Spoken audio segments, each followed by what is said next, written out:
Alhamdulillahirrabbilalamin.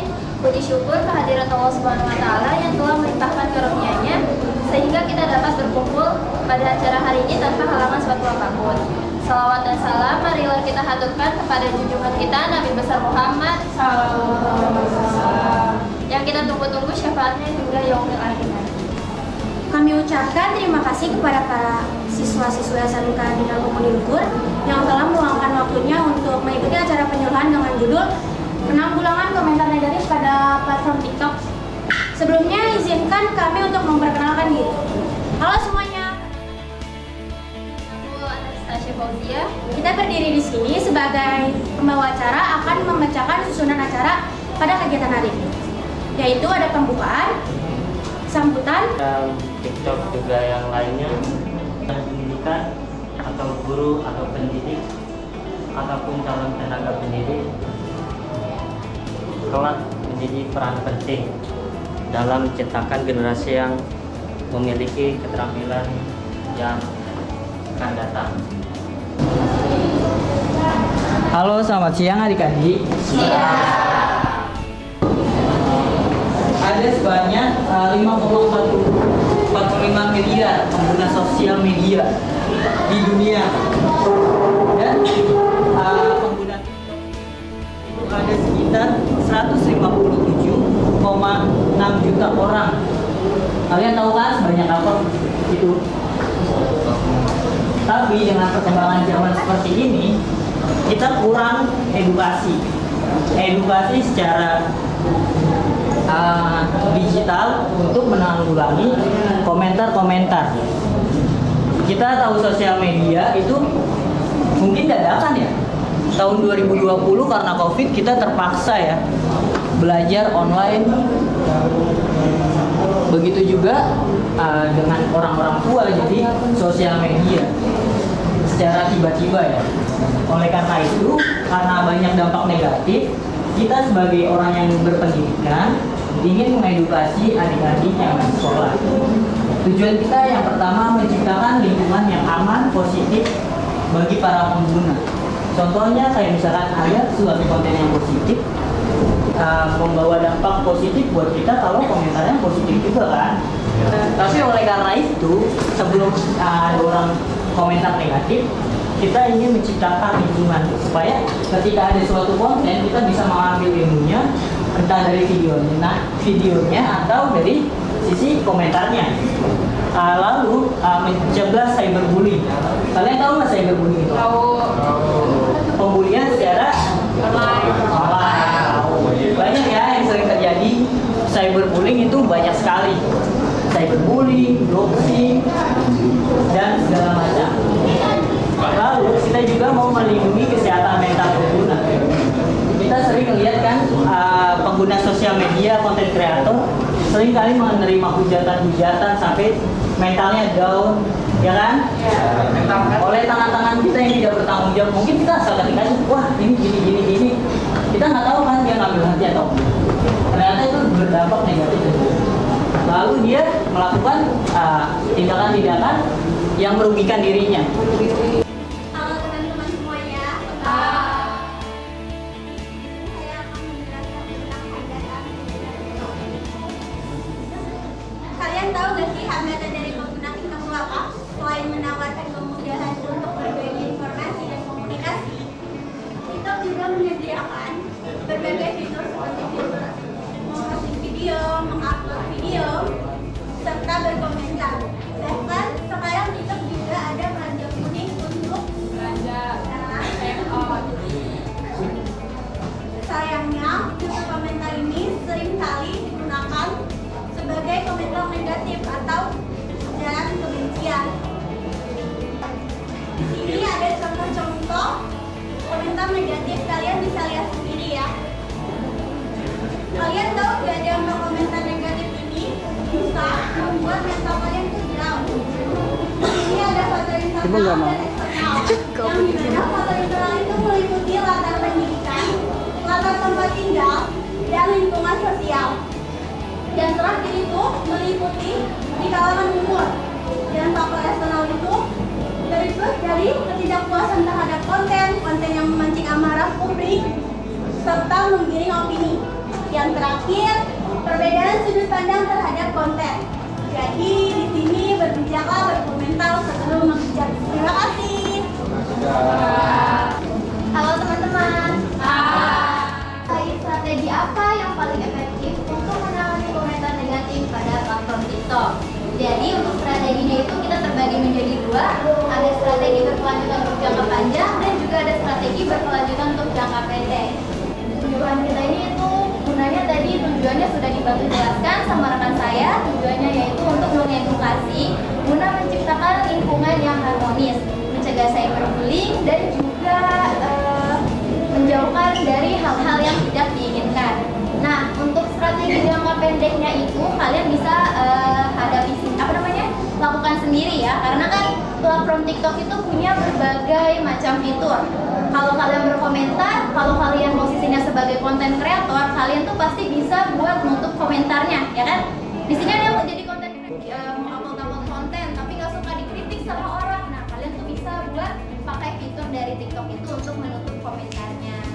Nah, selain itu kalau misalkan kalian mau menerima kritik dari orang, kayak aneh nggak sih kalau misalnya FYP tapi komentar ditutup, kayak ketahuan banget kayak dibully sama orang gitu, kayak ini orang komentarnya nol nih, pasti banyak yang ngejudge.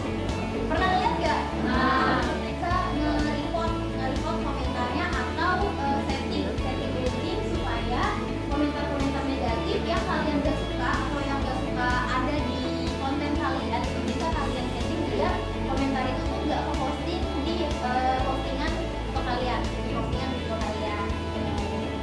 Nah, terus itu untuk yang jangka pendeknya ya, jadi bisa dengan cara dibatasin atau ditutup komentarnya. Terus kalau misalkan ada sebagian orang yang ke-trigger, pernah nggak kalian nih nge-post terus ada yang ngeledekin, apa sih maghrib terus kalian kesel gak sih? Nah, jadi ini untuk strategi yang bisa dilakukan untuk jangka panjang itu. Nah, jadi sebenarnya untuk pemaparan ini, pemaparan materi yang kami sampaikan pada hari ini, sebenarnya target audiensnya itu kalian, anak-anak sekolah. Kenapa? Karena rata-rata dari komentar-komentar yang kita dapetin pasti anak-anak di kalangan usia sekarang kan. Jangka waktunya apalagi kadang sekarang itu udah banyak anak di bawah umur udah pada main sosial media. Seharusnya kalau kayak gini tuh orang tuanya juga dapat edukasi ya. Jadi kayak anaknya di bawah umur harus masih dari jangkauan orang tua, harus masih dipantau cara dia memposting videonya. Bahkan ada anak yang masih di bawah umur tapi kebelut dewasa. Pernah nemu nggak di Instagram? Ya, platform sosial media manapun. Terus selain itu, selain orang tua, kalian juga sebagai orang dewasa juga mampu harus bisa mengedukasi anak-anak yang di bawah umur. Nggak harus di bawah umur sih, kalau misalkan kalian punya adik atau punya ponakan yang masih kecil udah main sosial media, itu wajib diajari, dikasih tahu jangan kayak gini ya, kayak gitu ya, karena jejak digital itu ada ya.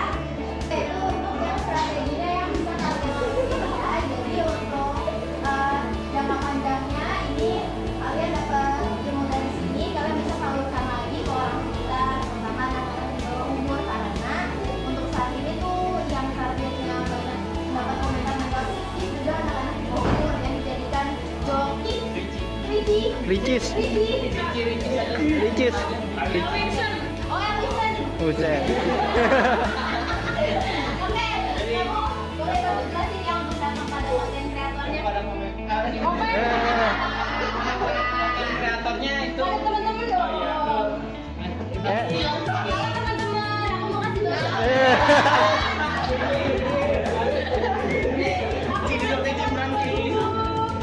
Ini maksudnya dengan nomor satu.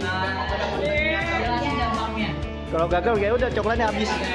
Dampaknya bisa buat orang nggak percaya diri. Gitu. Karena mentalnya bunuh diri.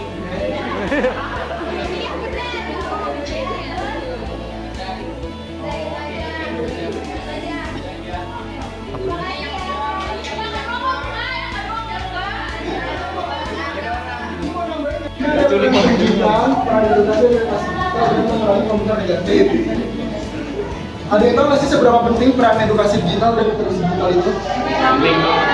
Ya betul, memang sangat penting. Kedua aspek ini sangat penting dalam upaya mengurangi komentar negatif. Kedua aspek ini saling berkaitan dan melengkapi untuk menciptakan lingkungan dan positif yang aman. Edukasi apa sih edukasi digital itu? Edukasi digital itu sebagai fondasi untuk membentuk pemahaman. Sedangkan literasi digital itu praktek atau penerapan langsung dari apa yang sudah kita pahami melalui edukasi digital. Pemahaman apa sih yang dimaksud dari edukasi digital? Salah satunya meningkatkan kesadaran untuk pemahaman untuk meningkatkan kesadaran mengenai dampak-dampaknya dan membantu pengguna ataupun konten kreator untuk berhati-hati dalam berkomentar dan memposting. Maka dari itu kita perlu untuk menerapkan literasi digital untuk memperkuat keterampilan berpikir secara kritis dalam menganalisis konten secara objektif agar terhindar dari informasi yang tidak akurat atau mengundang ujaran kebencian yang menimbulkan tindakan cyberbullying.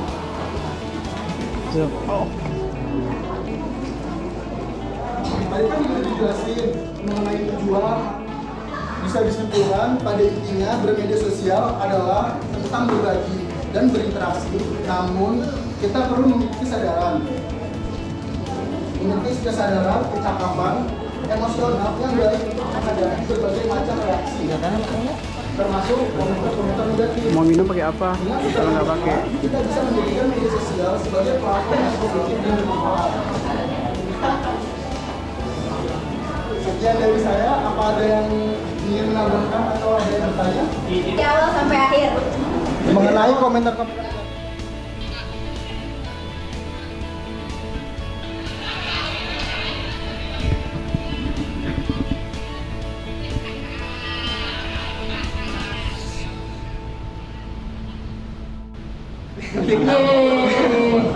Apa ada lagi Kak? Kan tadi ada banyak yang dijelasin tuh, jangan cuma strategi atau strategi, ada data-datanya, ada hambatan, ada contoh komentar negatif. Kalau kamu mau kasih tahu contohnya juga boleh. Contoh, iya. Iya. Udah. Setuju nggak dikasih nih? Apa masih kurang puas jawabannya?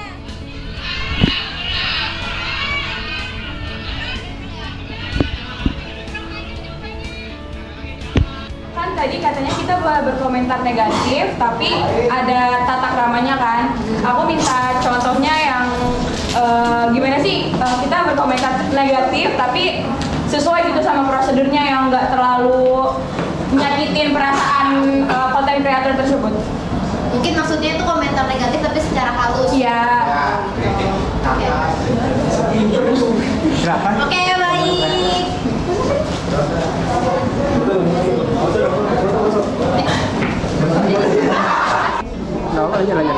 Ya, jadi kalau misalkan ada konten kreator yang mengundang komentar negatif, itu seringkali lewat kayak cimoy ya kan, kayak mengundang kita ngebully dia gitu. Komentar negatif. Dia umur udah 17 tahun, seharusnya dia kan punya KTP kan, tapi kita sindir dia dengan lu nggak punya KTP. Orang yang berhijab tapi pakaiannya begitu ketat ya kan, dan kita ingin mengingatkan, kita mungkin bisa bilang mungkin kita komentar negatif lebih parah ya, kayak kalau di murah di mahal lebih nggak sih? Iya. Dan dengan cara ini tidak seperti pakaian bersehari-hari, malah pakaian seperti ini malah merusak citra agama. Selain memberi kritik, kita juga mengasih tahu bahwa mungkin kita konteksnya kritik pakaian, kita menjelaskan dalam pakaian secara singkat. Mungkin ketika dia membaca, dia jadi bisa mikir, oh iya nih kita bisa berubah. Dan perubahan itu ketika konten kreator menerima kritik kita dan kita dia berubah, kita mendapat pahala kebaikan dari Allah Subhanahu wa Ta'ala. Itu aja sih jawaban dari saya. Kita Citra Prasta yang telah memberikan materi pada hari ini. Semoga kalian